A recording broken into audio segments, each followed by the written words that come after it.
নবী পাকের কাছে একজন সাহাবা এলো। সাহাবা এসে সালাম কালাম দিয়ে আল্লাহ রসুলকে, ওই সাহাবা বলছে, ইয়া রাসূলুল্লাহ, ইয়া হাবিবাল্লাহ, আমি জীবনে অনেক বড় একটা ভুল করেছি। এই ছেলে, এই কি হলো?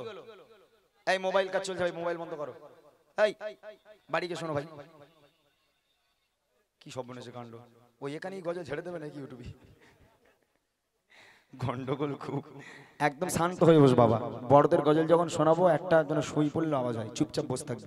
হ্যাঁ, তোদের মতন একটা গজল শোনাবো। দেখ, বড়দের যে গজলটা শোনাবো তোদের কাজে আসবে। শোন, নবী পাকের কাছে একজন সাহাবা এসে জিজ্ঞাসা করে, ইয়া রাসূলুল্লাহ, ইয়া হাবিবাল্লাহ, আমি জীবনে অনেক বড় একটা ভুল করেছি, যে ভুলের কোনো ক্ষমা নেই। আল্লাহ রসুল বলছে, হে আমার সাহাবা, আমার আল্লাহ হচ্ছে দয়ালু দাতা। তুমি কত বড় গুনাহ করবে, কত বড় ভুল করবে, তুমি আবার সিজদায় গিয়ে যে 2 ফোঁটা চোখের পানি ফেলো, আমার আল্লাহ ক্ষমা করে দেবে। তখন সাহাবা বলছে, ইয়া রাসূলুল্লাহ, ইয়া হাবিবাল্লাহ, আমার ভুলটা ক্ষমার যোগ্য না। কেন? তুমি এমন কি ভুল করেছো যে তোমার ক্ষমার যোগ্য না? সাহাবা বলছে, ইয়া রাসূলুল্লাহ, ইয়া হাবিবাল্লাহ, আল্লাহ পাক আল্লাহ তাআলা আমাকে বড় ভালোবেসে একটা কন্যা সন্তান দিয়েছিল, কন্যা সন্তান, মেয়ে সন্তান। ইয়া রাসূলুল্লাহ, আমি নিজে হাতে করে আমি আমার কন্যা সন্তানকে জিন্দা পুঁতে দিয়েছি মাটির তলায়।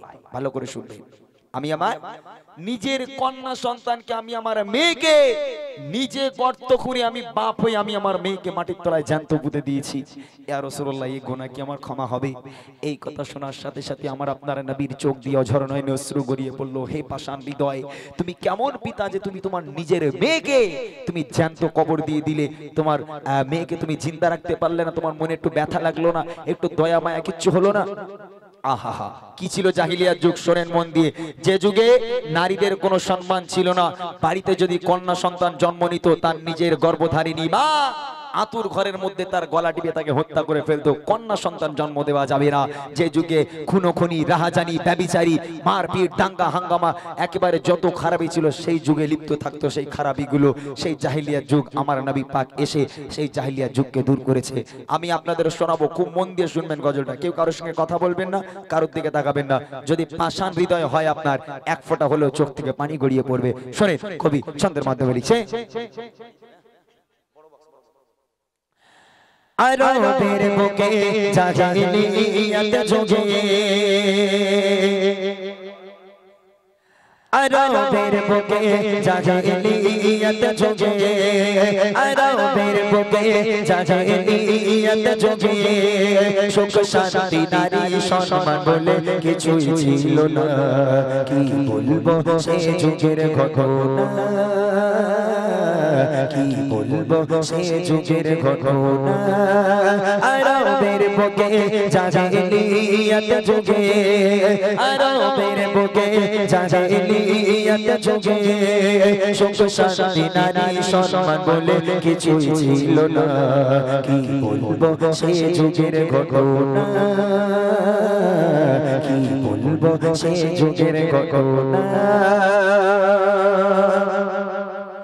এক মানব প্রিয় নবীকে শোনায়, ডুবে আছি হে নবী আমি গুনায়। এক মানব প্রিয় নবীকে শোনায়,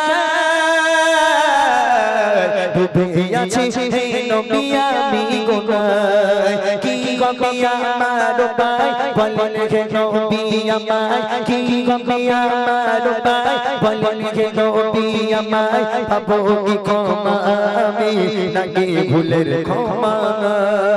খোদা দিল আমায় কোনা শ্মশান দুনিয়ায়, খোদা দিল আমায় কোনা শ্মশান দুনিয়ায়। নিজে হাতে করে দিলাম তারে মৃত্যুর যন্ত্রণা। কি বলবো সে যুগের ঘটনা, কি বলবো সে যুগের ঘটনা।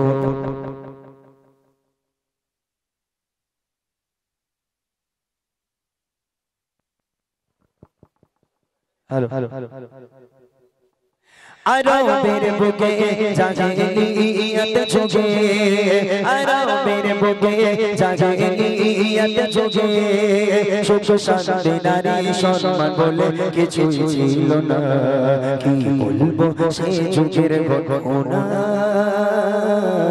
কি বলবো সে যুগের ঘটনা। রাসূলুল্লাহ ইয়া হাবিবাল্লাহ আমি বিদেশে কাজে যাব। তখনকার মানুষ বাণিজ্যে যেত, বিদেশে যেত। এদিকে ফলো করো, বাদ দাও না সব। এই ভাই সব সরো না ওখান থেকে, সব সরে যাও ওখান থেকে, এত ডিস্টার্ব করলে হবে না। এদিকে ফলো করো। ইয়া রাসূলুল্লাহ আমি বিদেশে যাব, কাজে বাণিজ্যে যাব। এমত অবস্থায় দেখলাম আমার স্ত্রী প্রেগনেন্ট, আমার স্ত্রী গর্ভবতী। আমি আমার স্ত্রীকে বলে গেলাম, হে আমার প্রাণপ্রিয় স্ত্রী, আমি 4 বছরের জন্য বিদেশে কাজে চলে যাচ্ছি। আমি যাবার পর যদি আমার পুত্র সন্তান হয়, মানে ছেলে সন্তান হয়, সুখবরটা আমাকে দিও। আর যদি আমার কন্যা সন্তান হয়, খবর টবর দেবার দরকার নেই, আতুর ঘরের মধ্যেই তাকে তুমি গলা টিপে হত্যা করে ফেলো। খবরদার যেন মেয়ে সন্তান হলে বাঁচিয়ে রেখো না, নইলে আমি তোমাকে বাঁচিয়ে রাখবো না। এই কথা বলে বাপ চলে গেল বিদেশে 4 বছরের জন্য। 1-2 দিন পর, বাপ যাওয়ার কিছুদিন পরেই ওই মা একটা সন্তান জন্ম দিল। সন্তানটা মেয়ে সন্তান, কন্যা সন্তান।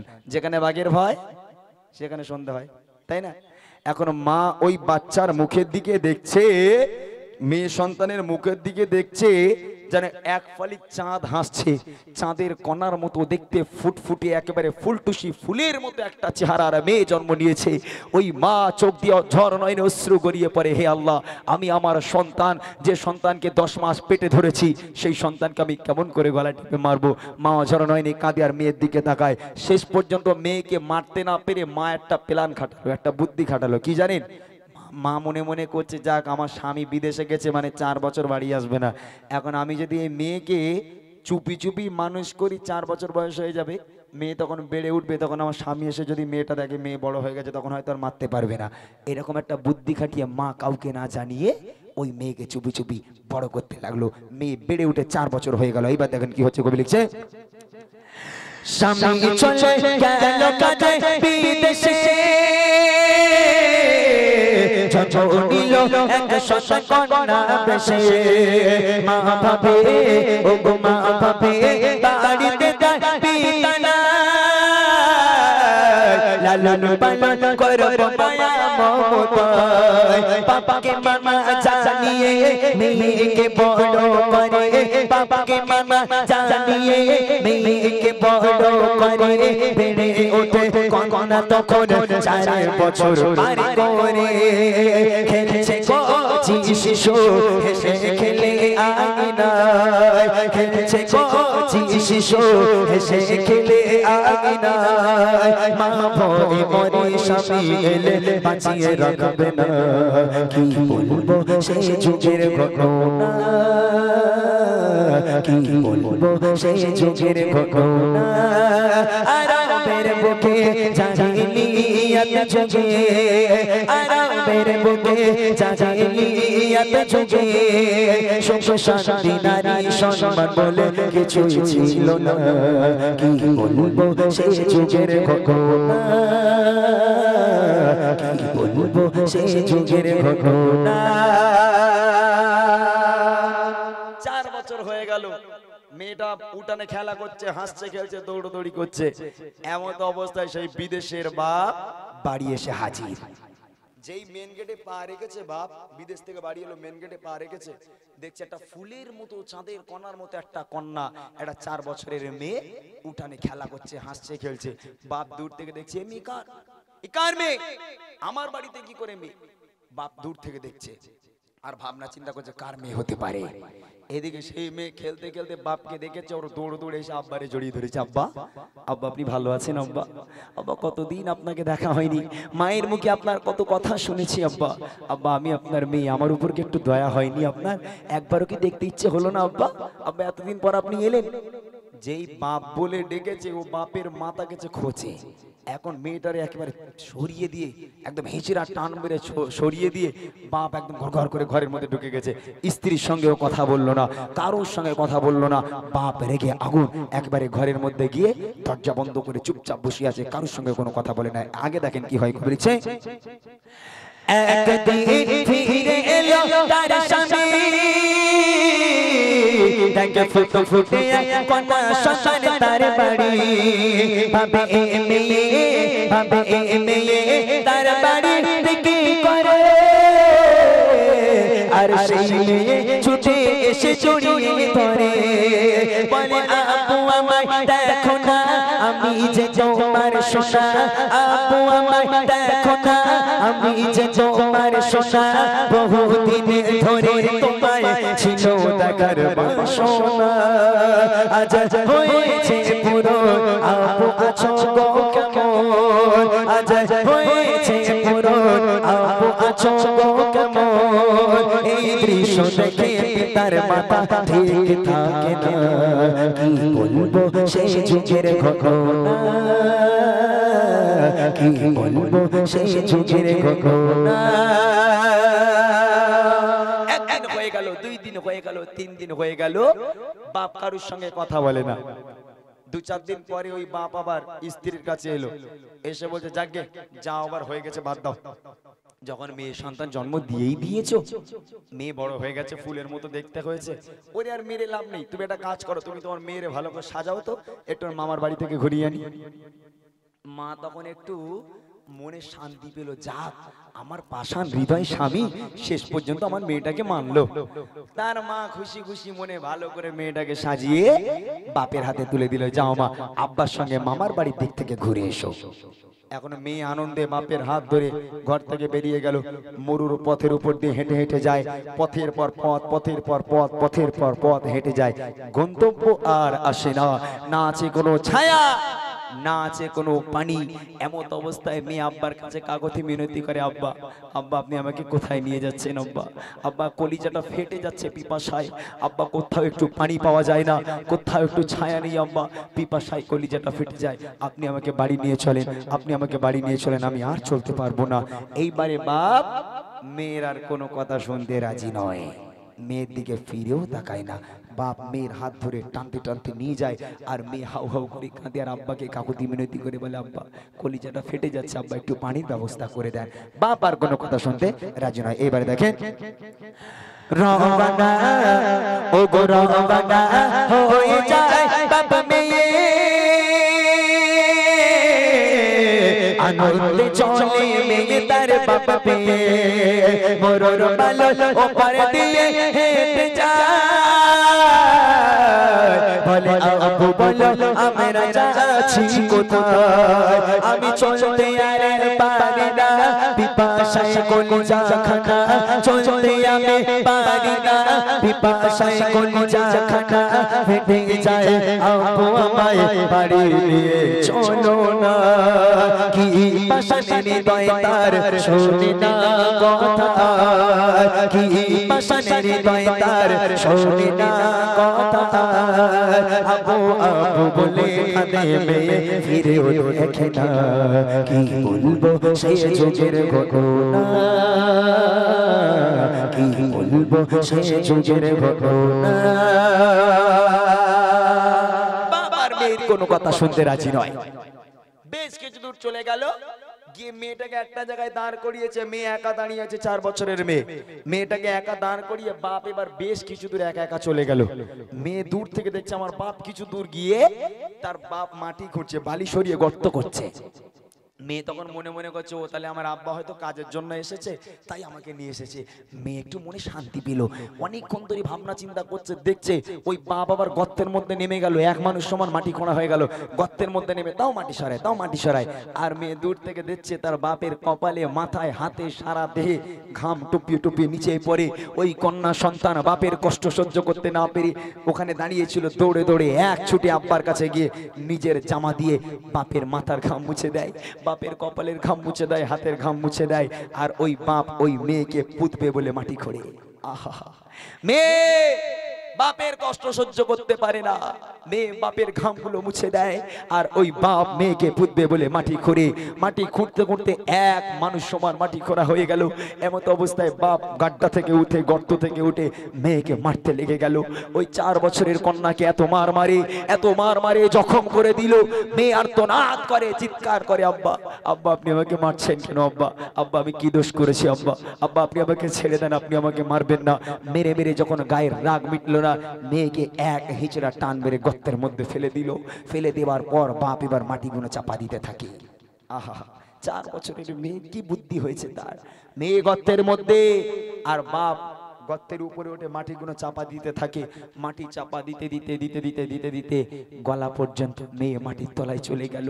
শুধু ফুলের মতো চাঁদের মতো মুখটা মাটির উপরে ভেসে, দুই নয়ন অশ্রু গড়ায়, আর কচি মুখে আব্বা আব্বা বলে ডাকে, আব্বা আব্বা আপনি আমাকে ছেড়ে দেন আব্বা, আপনি যদি না চান কখনো আপনার বাড়িতে যাব না আব্বা, আপনি যদি না চান কখনো আপনাকে আব্বা বলে ডাকবো না, আপনি আমাকে মারবেন না আব্বা, আপনি আমাকে ছেড়ে দেন। আর তো নাত করে মা আর কোনো কথা শুনে না, বাপ মাটি ফেলতে ব্যস্ত। এইবার দেখেন মেয়েকে একা ফেলে তার পিতা খুঁড়ছে মাটি না বলে কোনো কথা, মেয়ে তার ও গো মেয়ে তার পিতার খাপ মুছে যায়, আর আপন মনে পিতা মাটি খুঁড়ে যায়। এক মানুষ মাটি খুঁড়ে পিতা মেয়ের হাত ধরে, এক মানুষ মাটি খুঁড়ে পিতা মেয়ের হাত ধরে, টেনে টেনে দিল ঠেলে নিয়ে যায় গর্ভে পড়ে। কাঁদে কচি সোনা আব্বু আমায় মেরো না, কাঁদে কচি সোনা আব্বু আমায় মেরো না, মাটি চাপা দিতে থাকে মেয়ে কথা শোনে না। কি বলবো সেই যুগের ঘটনা, কি বলবো সেই যুগের ঘটনা। আব্বা আপনি আমাকে ছেড়ে দেন আব্বা, আব্বা আপনি আমাকে মারবেন না আব্বা, আপনি যদি না চান আমি কখনো আপনার বাড়িতে যাব না, আপনি যদি না চান আমি কোনোদিন আপনাকে আব্বা বলে ডাকবো না, আপনাদের থেকে অনেক দূরে চলে যাব আব্বা, আমি আমার মায়ের মুখও কোনোদিন দেখবো না আব্বা, আপনি আমাকে প্রাণে মারবেন না আব্বা, আমাকে প্রাণে ছেড়ে দিন আব্বা, আপনি আমাকে মারবেন না। কে শোনে কার কথা? বাপ মেয়ের কোনো কথা শুনতে রাজি নয়। ওই পাষাণ হৃদয়ে যে মুখটা বেঁচে ছিল ফুলের মতো চাঁদের মতো, যে মুখটা মাটির উপরে ভাসছিল, ওই মুখটাও মাটির তলায় পুঁতে দিয়ে একেবারে মাটির সঙ্গে মিশিয়ে দিল। চির জনমের মতো ওই 4 বছরের কন্যা মাটির তলায় একেবারে দাফন হয়ে গেল। জিন্দা আজকের জিন্দা মেয়ে মাটির তলায় চির জনমের মতো বিদায় নিল। তাই কবি বলছে মেয়েকে একা ফেলে তার পিতা খুঁড়ছে মাটি না বলে কোনো কথা, মেয়ে তার ও গো মেয়ে তার পিতার খাপ মুছে যায়, আর আপন মনে পিতা মাটি খুঁড়ে যায়। এক মানুষ মাটি খুঁড়ে পিতা মেয়ের হাত ধরে, এক মানুষ মাটি খুঁড়ে পিতা মেয়ের হাত ধরে, টেনে টেনে দিল ঠেলে নিয়ে যায় গর্ভে পড়ে।